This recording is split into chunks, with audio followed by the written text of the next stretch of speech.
Our keynote speaker, we talk about Sundiata, and we talk about him saving a storyteller from an opposing tribe and him being a Mansa, a storyteller, and how important storytellers are. And we know storytellers tell their history or their story. And we have a gentleman here in the house today, our keynote speaker, who has been doing that and more. He has been keeping the wonderful history of the African American alive and well, and imparting it to the world of humanity in such a scintillating, radiating fashion. This guy is known not only in the United States, but also outside the borders of the United States. He's traveled extensively. He's given many keynote addresses. Ladies and gentlemen, it is our pleasure to have our keynote speaker here today. Please give her a nice round of applause for Carl Mack. Please give her a round of applause.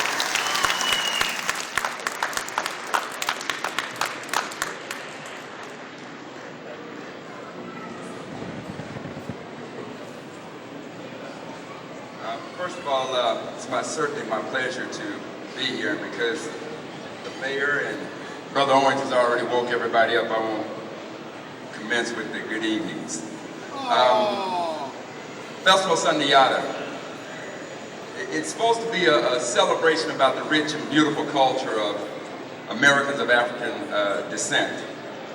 And when I think about Festival Sundiata being held in February, I see it as an extension of the legacy of Dr. Carter G. Woodson.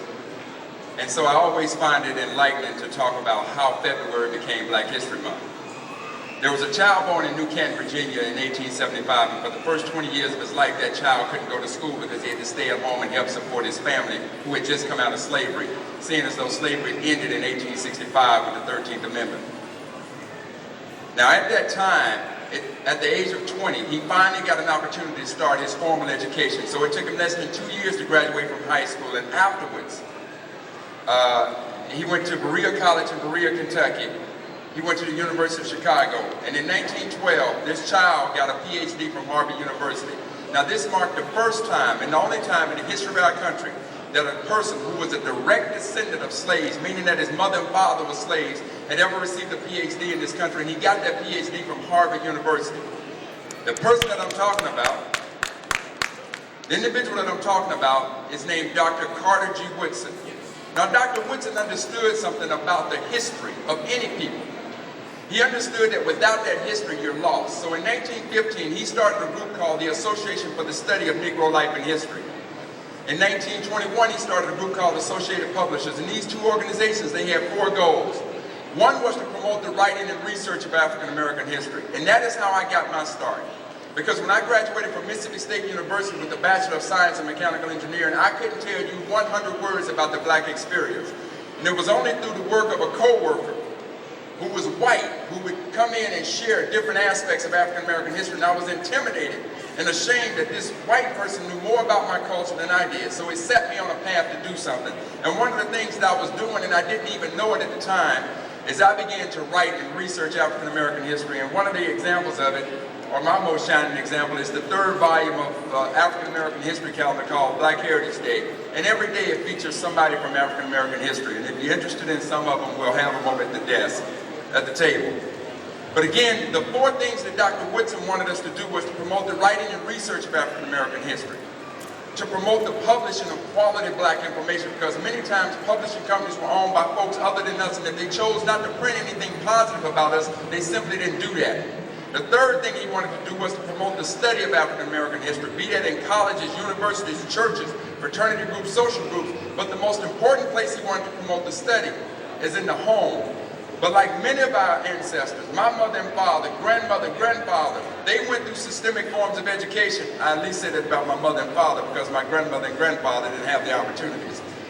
But they went through systemic forms of education that left them with no knowledge of who we are as a people. So it was very difficult for my mother and father to teach me what they did not know.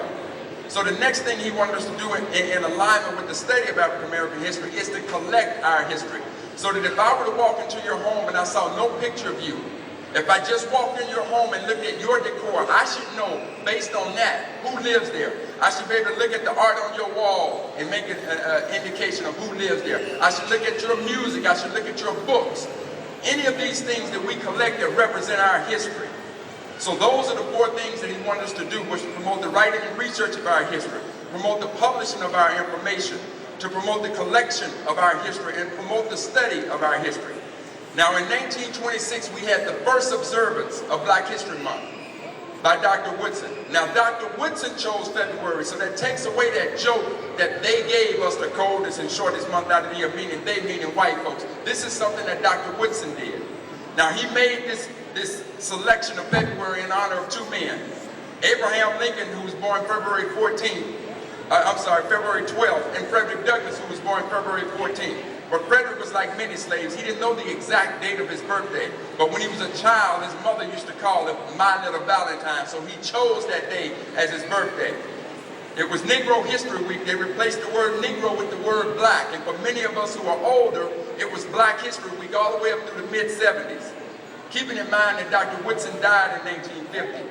After that, it became a month-long celebration, and that is how February has come to be known as Black History Month. But now the question is this, because our children are bombarded with this question: well, why should you all have a Black History Month?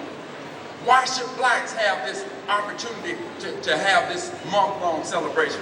Well, keeping in mind, first of all, we asked nobody for that. Dr. Woodson set this time aside for us as a people to study our contributions. Now, the reason he did that is because of the way that America had defined us, let alone how she treated us. And there's something to say about definition. He who defines rules. So I want to take you through a quick journey, a brief journey of how America has defined us as a people.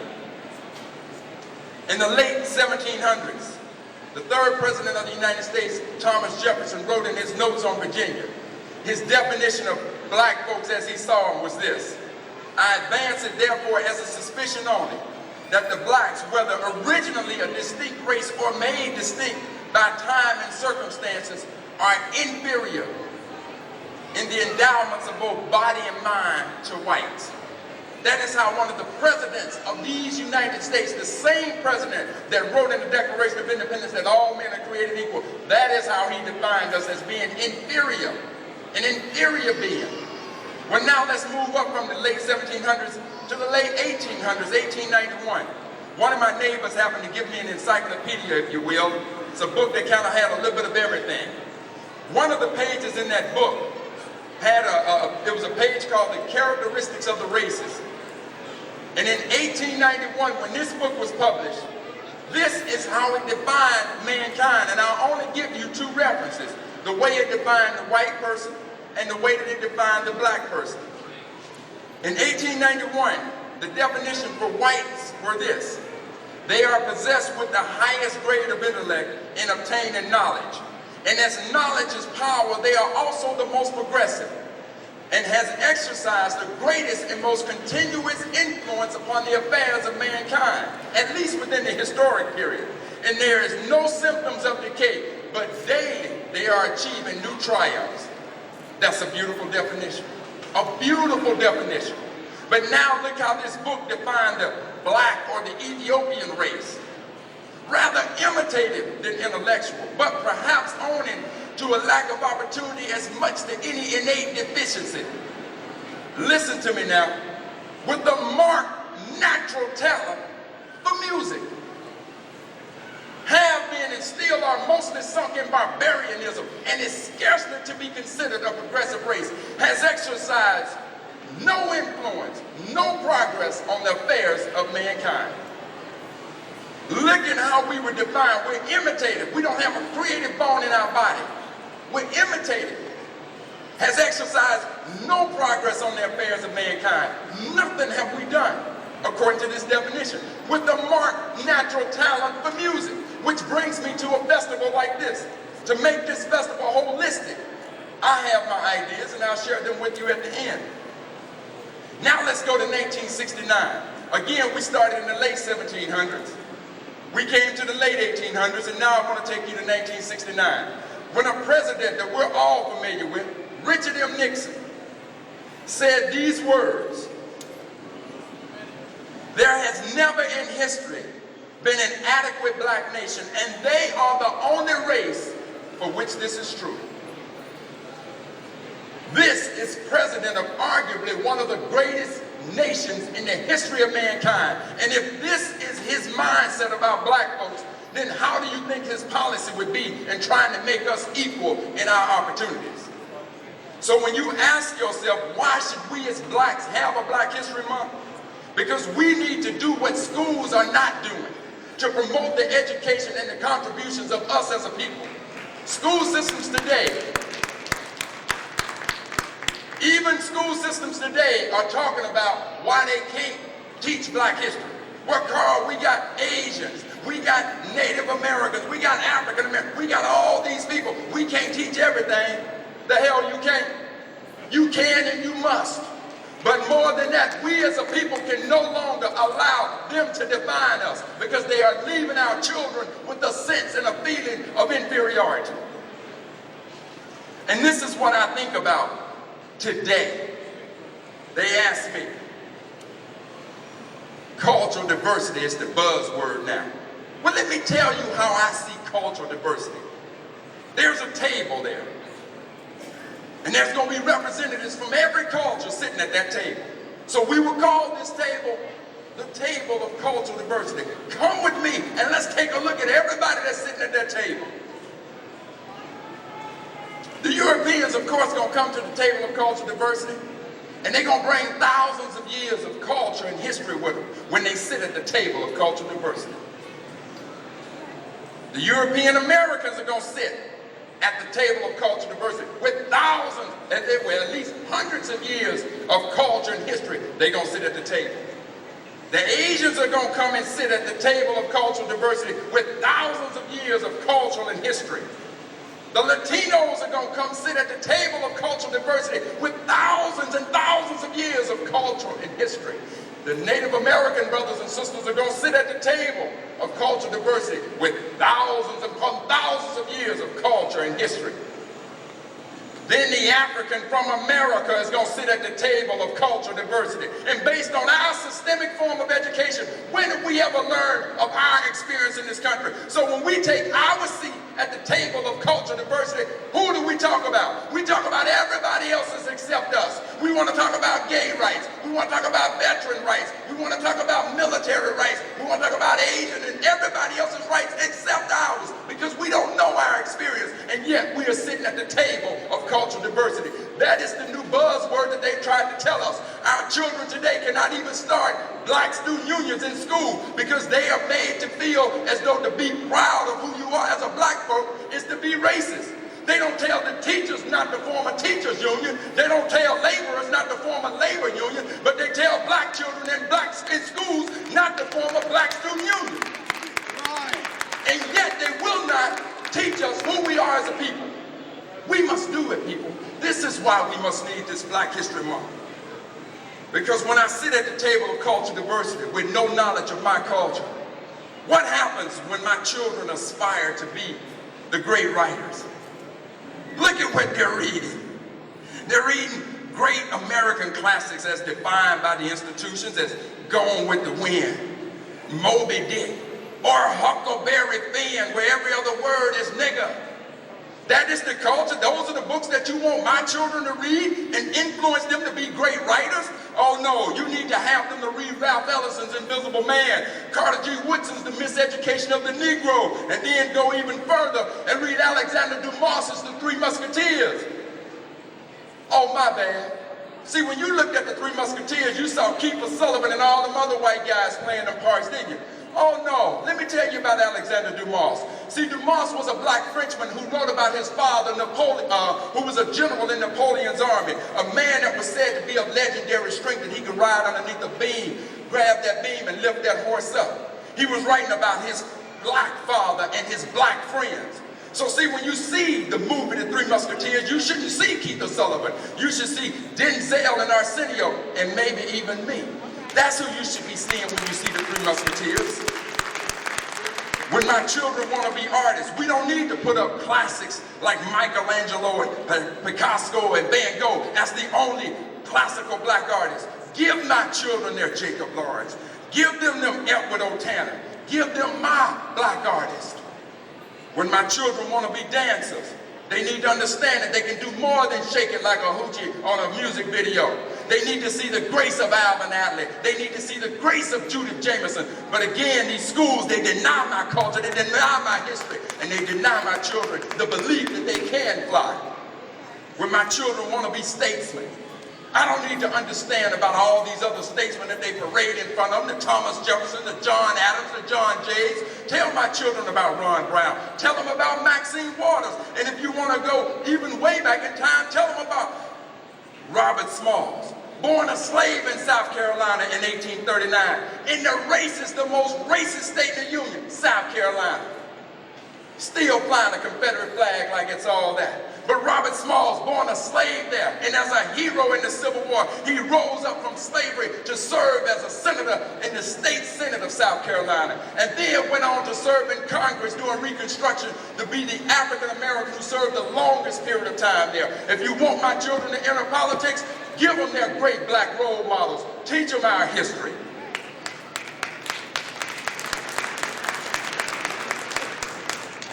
So when I think about this festival, I think this festival should provide a holistic education of who we are as a people.